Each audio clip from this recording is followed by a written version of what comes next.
안녕하세요, 김호준입니다.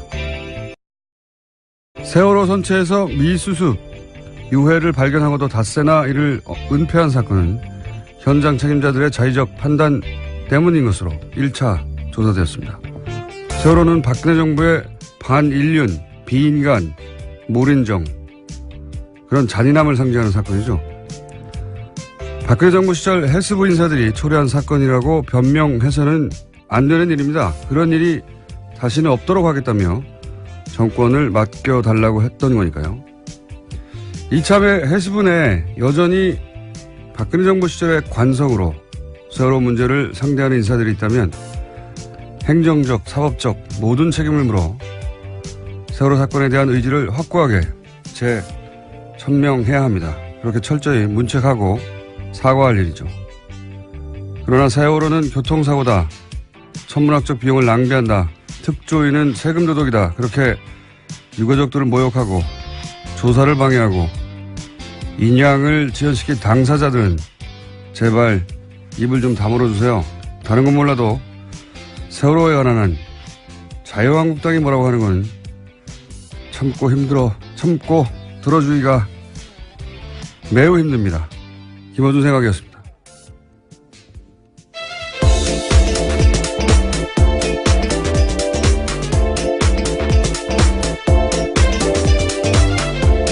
시사인의 김은지입니다. 네.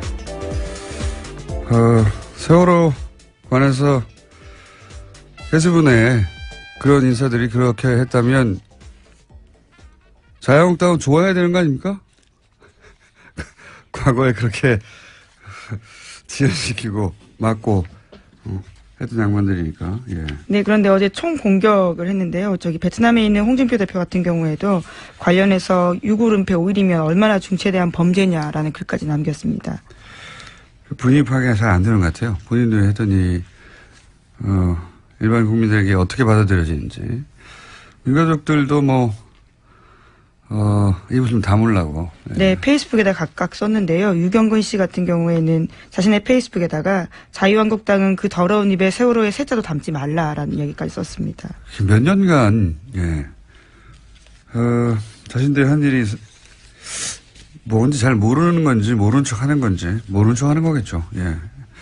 이건 공감대를 전혀 형성할 수 없는 발언이라, 말을 하면 할수록, 욕을 먹게 돼 있습니다. 자, 첫 번째 뉴스는요? 네, 어제 김관진 전 장관이 풀려났다라는 소식 전해드렸는데요. 이와 관련된 후폭풍이 큽니다. 이명박 전 대통령을 향해 가던 댓글 수사에도 차질이 불가피해졌다라는 전망이 나오고 있는데요. 한겨레신문에 따르면 검찰 조사 때 김관진 전 장관 같은 경우에는요. 이 사건이 제가 된다면 모두 자신의 책임이라고 이야기했다고 합니다. 그런데 구속 적부심 심사에서는 180도 달라진 태도를 보였다라고 하는데요. 김 전 장관은 사이버 심리전을 지시했을 뿐 정치관여 댓글 작성 등을 지시한 사실이 없다라고 발뺌했다고 합니다. 제가 왜 2주 전부터 조중동이 왜 김관진 참군인 기사 쓰냐고 내내 몇 번이나 하루 이틀도 아니고 똑같은 논리로 돌아가면서 매체가 계속 기사를 쓰고 있다고. 이거 어디서 그렇게 쓰라고 한 거 아니냐고 몇 번이나 얘기했지 않습니까? 네. 그런 이유가 있어요. 구속 적부심 청구를 했고, 그것도 굉장히 이례적인 일인데. 그런데 그 이후부터 계속 그런 기사를 쓰거든요. 그래서, 누군가, 근데 이상했던 건 그런 기사 쓴다고 석방되는 게 아니에요. 예. 석방되기 불가능하다. 법조인들도 다 그렇게 전망했고. 그런데 다만 누군가 김관진 석방을 엄청나게 원하는구나. 예. 그래서 조중동 어디 모여서 같이 의논하냐고 계속 제가 얘기를 한 건데, 저는 반성합니다. 왜 반성하냐면, 그래도 설마 구속 적부심을 통해 석방이 되겠는가. 예. 그래서 이거는 여론 작업을 통해서 김관진 석방되더라도 여론 저항감을 좀 줄이고 또 구속 적부심 인용 결정하는 판사 부담도 줄이고 그러려고 하는 거다. 이런 말은 제가 못했어요. 왜냐하면 설마 이렇게 해가지고 정말 석방하려는 정치 작업일까 여론 작업일까 역시 저쪽 분들을 상대할 때는 설마라고 생각하면 안 된다. 반성한다. 예, 어제 법원 판단 내용에 대해서 좀 나왔는데 한겨레 신문을 보면 법원에서는 증거인멸 조사를 앞두고 증거인멸 가능성에 대해서도 이렇게 이야기했는데요. 조사를 앞두고 다른 조사 대상자에게 연락해서 궁금한 사항을 물어보는 것은 본능의 영역이다라면서요. 김관진 전 장관 쪽에 손을 들어줬다라고 합니다. 예, 뉴스공장에도 나온 바가 있는 김기현 전 과장 같은 경우에 관련된 내용을 폭로하자 김관진 전 장관을 비롯한 당사자들의 통화가 아주 많았었는데 이에 대해서 이렇게 판단한 겁니다. 증거인멸도 다 본능의 영역이죠. 다 없애버리고 싶죠. 원래 도망가는 것도 본능의 영역이에요. 거짓말하는 것도 본능의 영역이고. 훌륭합니다. 예. 이 사안 관련해서는 저희가 굉장히 중요한 사건이라고 봐요. 예. MB의 반격. 예. 그런 맥락에서 저는 이해하고 그래서 저희 어제는 또 수능이어서 연결을 못했던 저희 전담 영장 해설판사 이정열 판사 연결을 하고요. 그리고 법리적 관점에서 한번 짚어보고 또 그리고 이걸 뭐랄까요 의혹의 관점에서 주진우 기자하고도 연결해 봅니다. 김관진 전 장관과 관련된 혐의들 한번 짚어보려고 합니다. 예. 그리고 앞으로 설마라는 생각하지 않고 예.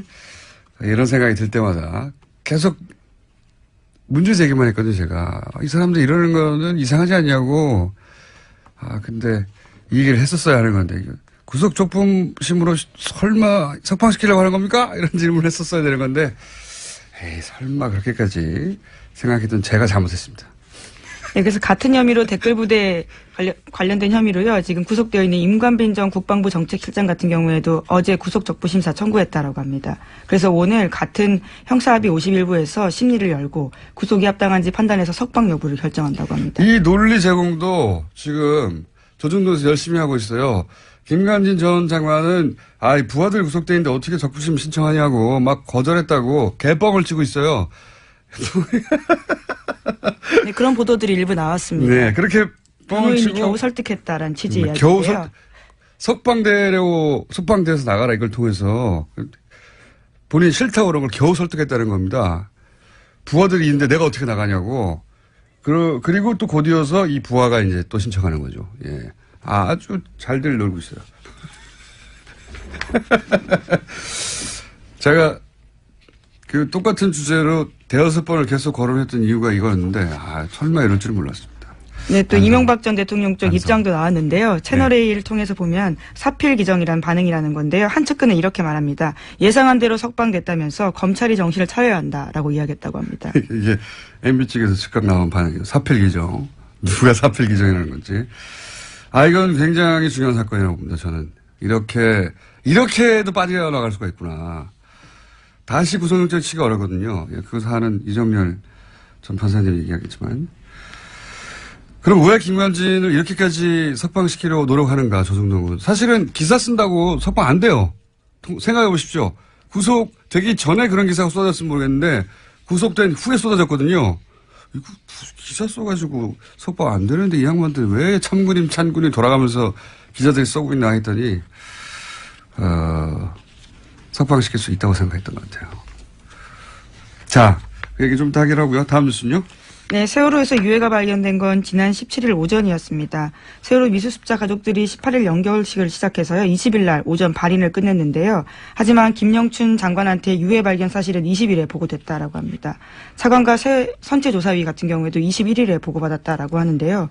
현장 수습본부 책임자가 왜 사흘 뒤에 장관에게 보고했고 지도감독기관인 선체조사위에 즉각 알리지 않았는지 의문이 남고 있습니다.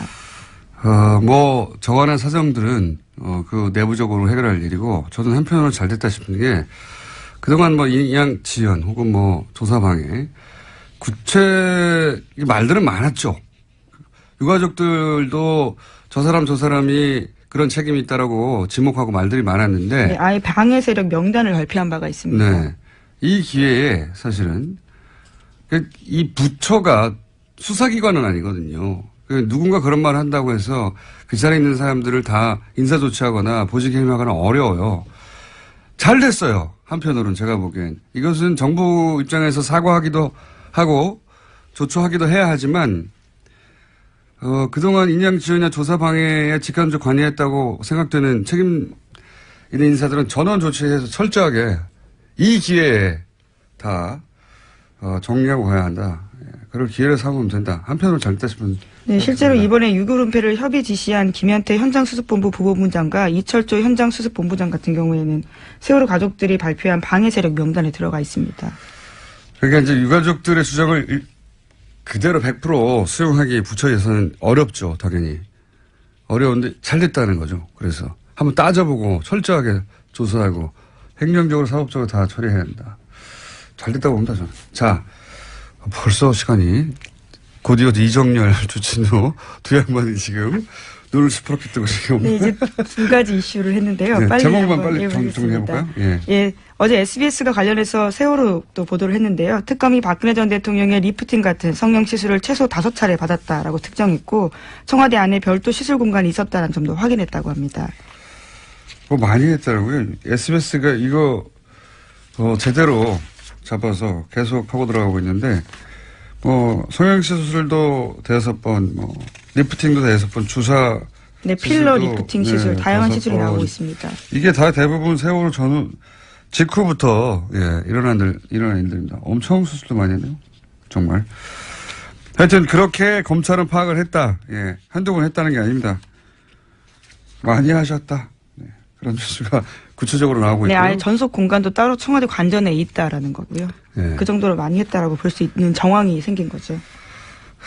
그리고 김관진 전 장관 얘기하니까 또 나온 이야기가 이거 굉장히 주목할 뉴스입니다.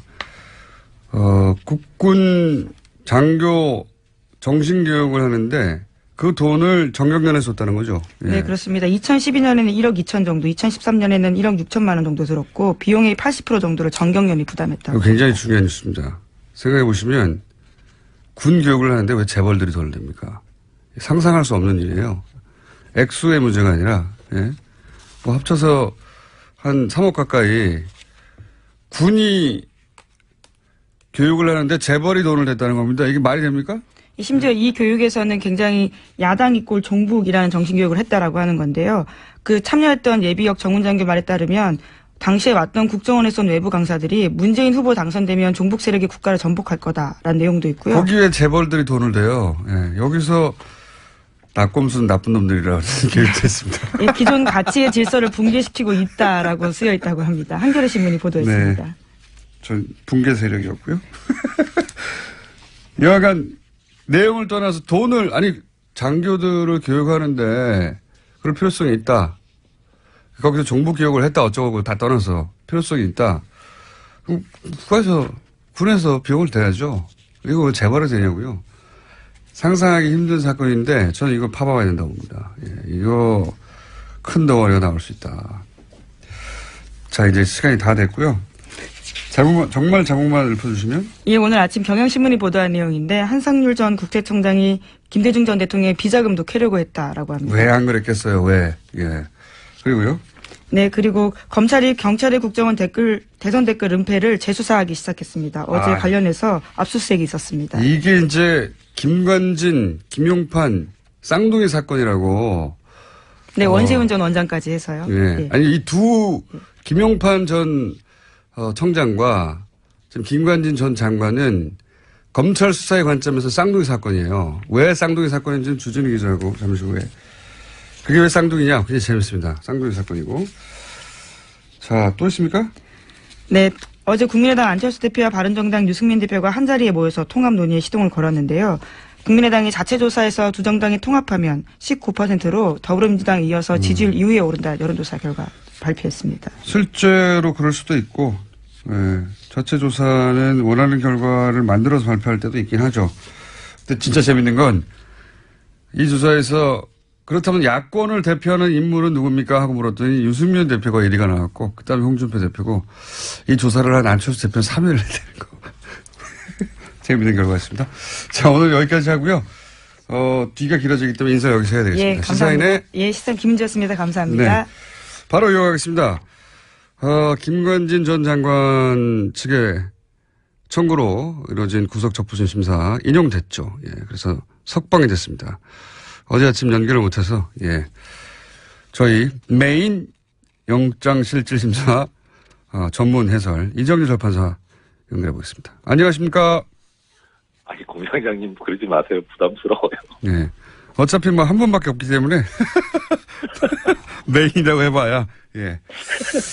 자, 일단 이 영장 판사도 해보신 분이고 판사 생활 부장판사 하셨던 분으로서 자, 이렇게 법원이 특별히 변화된 게 없는데 네. 예를 들어서 질병이 났다든가 아니면 뭐 합의를 했다든가 또는 뭐 네. 기타 새로운 증거가 나온 게 없는데 그대로인데 이렇게 구속적부심 심사에서 인용되는 경우가 얼마나 있습니까? 거의 없죠. 거의 없다고 봐도 무방할 정도로. 그러니까 네. 예전에는 좀 있긴 했어요. 이게 이제 그 사례가 법원 구조 문제인데 예전에는 그러니까 제가 영장 전담 판사를 할 때만 해도 이제 평판사들, 단독 판사들 그런 급에서 했었거든요. 예. 영장 전담을요. 그런데 이제 적부심은 합의부에서 해요. 그러니까 부장판사가 있는 거죠, 거기에. 네네. 아무래도 급수가 이제 부장판사가 높잖아요. 예. 평판사보다. 그러니까 단독 판사가 본 거를 이제 부장판사급에서 볼 때, 뭐 잘못됐을 수도 있다 해가지고 바꾸는 경우가 왕왕 있긴 했어요. 근데 과거에는, 예. 근데 과거엔 그랬는데 이제 검찰에서 평판사들이 하는 건 너무 좀 어리지 않냐, 판사급이 낮지 않냐 해가지고 지속적으로 이의 제기를 해서 요새는 거의 부장급에서 하거든요. 네. 그러니까 영장을 발부하는 사람하고 그다음에 그거를 나중에 이게 맞냐 틀리냐를 담당하는 적부심 담당 재판부도 다 지방법원 부장급인 거예요. 그렇군요. 그러니까 비슷비슷한 사람들끼리 하는데 네. 뭐 아까 이제 공장장님 말씀하신 사정 변경도 없는데 이게 틀렸다라고 하기는 상당히 부담스럽잖아요. 그렇죠. 그러니까 이제 그런 이후에 그렇게 구조가 바뀐 이후에는 대체로 영장 발부 당시까지의 사정은 보지 말고 이후 거만 보자라는 쪽으로 공감대가 형성이 됐었어요. 그렇군요. 그러니까 이제 뭐 아까 공장장님 말씀하신 대로 합의가 되거나 뭐 새로운 증거가 나오거나 하는 그런 정도 아니면은 적부심에서 이게 석방 명령이 나오는 게 거의 드물었죠. 그래서 변호사님들도 그걸 아니까 어차피 해도 안 되는 거 네. 뭐하러 신청하냐 이런 형태였었고 그래서 신청하는 건수도 많지 않았고 받아들여지는 건수도 그렇게 많지가 않아요 요새는. 그렇다고 하더라고요. 예. 근데 네. 이런 상황에서 결국은 이제 인용이 됐어요. 예. 그래서 네. 모두들 안 될 거라고. 예. 모두들 될 리가 없다고 하는 상황이 돼버렸습니다. 네. 여기서 경험자로서, 네. 또 과거 내부자로서 정말 이상한 점들만 좀 정리해 주십시오. 공장장님 저 뭐 어차피 시간이 부족하니까. 네. 항상 부족해하는 인생이었지 않습니까, 우리가? 예. 핵심 요약을 해주십시오. 예, 법리적으로 말씀드려요? 이상한 걸 말씀드려요? 이상한 걸 말씀해 주십시오. 알겠습니다. 네, 이상한 걸 중심으로. 이상한 거? 일단, 지금, 서울중앙지법 같은 경우에는 아까 말씀드린 대로 이제 적부심하는 담당자하고 네. 영장 전담하고 급이 비슷하다 그랬잖아요. 네네. 근데 중앙지법 여기는 좀 구조가 특이해가지고, 예. 형사수석부에서 이제 적부심을 담당을 하는데 이 형사수석 부장이 지방법원 부장판사가 아니고 고등법원 부장판사예요. 예. 급이 높아요. 여기는 높다. 예, 높아요. 그런데 이 중앙지법원 형사수석부장 자리가 어느 자리냐면, 그 영장 전담 같은 경우에는 일단 발령만 그 법원으로 내고 실제 그 안에서 어떤 업무를 담당할지는 그 법원장이 정하는 거거든요. 어허. 예, 그런데 다만 이제 우리가 알고 있는 거는 서울중앙지법쯤 되면은 워낙 이제 큰 사건들이 많이 가니까 대법원장 의중에 있는 사람이 간다. 예. 사실상 알고 있는 거지 법적으로는 그래요. 예. 근데 이 형사수석부장 자리는 아예 대법원장이 찍어서 발령을 내는 자리예요. 그럼 양승태 대법관이 이전에 찍어서 발령했던 분이다? 그렇죠. 이건 뭐 법적으로 그렇게 돼 있는 거니까. 예, 예. 근데 지금 이제 서울중앙지법 형사수석부장인 신광열 부장이 올해 2월 달에 예. 형사수석부장이 되거든요. 예. 예, 이 형사수석부장 자리가 정말 얼마나 막중한 자리냐면은 이 자리를 거쳐간 사람들이 대체로 법원 행정처를 거쳤다가 대법관이 돼요. 뭐 예를 들어서 전에 그 법관 블랙리스트 얘기 나왔을 때 주범이라고 지목됐던 임종원 법원행정처 차장도 이 서울중앙지법 형사수석부장을 거쳤거든요. 대단한 요직이다. 예, 그렇죠. 그러니까 사실 초반에 공장장님께서 반성한다고 하셨는데 저도 진짜 반성하고 드릴 말씀이 없는 게 이분을 너무 신경을 안 썼던 것 같아요. 예, 그러니까 영장 전담이 지금 처음에는 좀 약간 이상한데 하다가 정말 이상하다까지 온 이런 지금 상황까지 됐는데 예. 그런데 하물며 영장 전담도 그런 수준인데 수석부장이면은 이건 이제 정말 뭐 말할 수가 없는 거죠. 그야말로. 그러니까 저희가 지속적으로 지난 몇 달 동안 다뤘던 영장 담당 판사들 이상한 판결을 한다. 이상하다.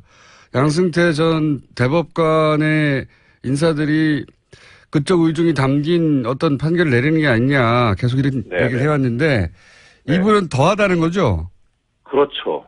그래서 이게 그러니까 뭐 어떻게 뭐 법리적으로는 말씀을 드릴 수는 있는데 뭐 그건 얘기 안 하기로 했으니까. 그런데 그게 아무리 합리적으로 설명해도 이해가 안 가는 부분은 급이 달라서 그러면 사정 변경이 없어도 적부심 받아줬다라고 하면은 그러면 이게 이런 김관진 전 장관 같은 사건 말고 일반 사건도 그래야 될 거 아닙니까?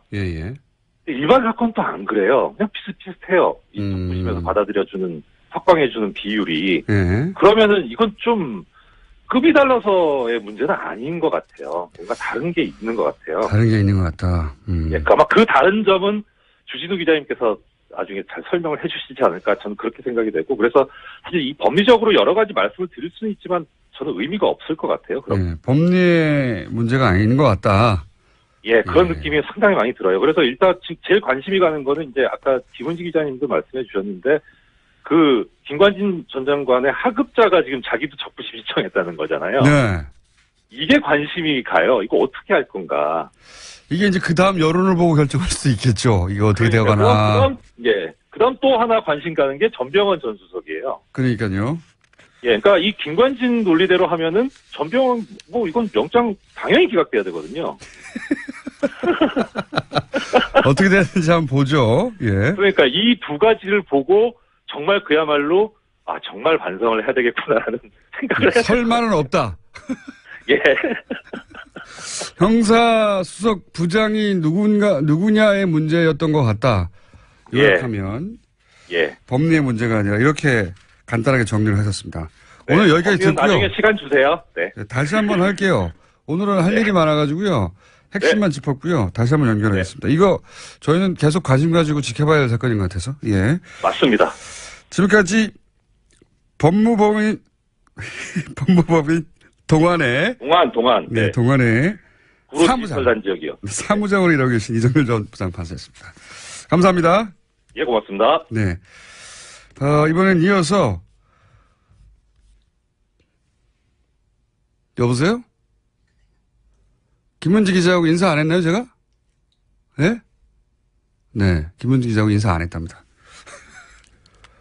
자, 그러면 김은지 기자 안녕히 가세요. 사실 옆에서 조용히 있었는데요. 아까 인사했습니다. 그래요?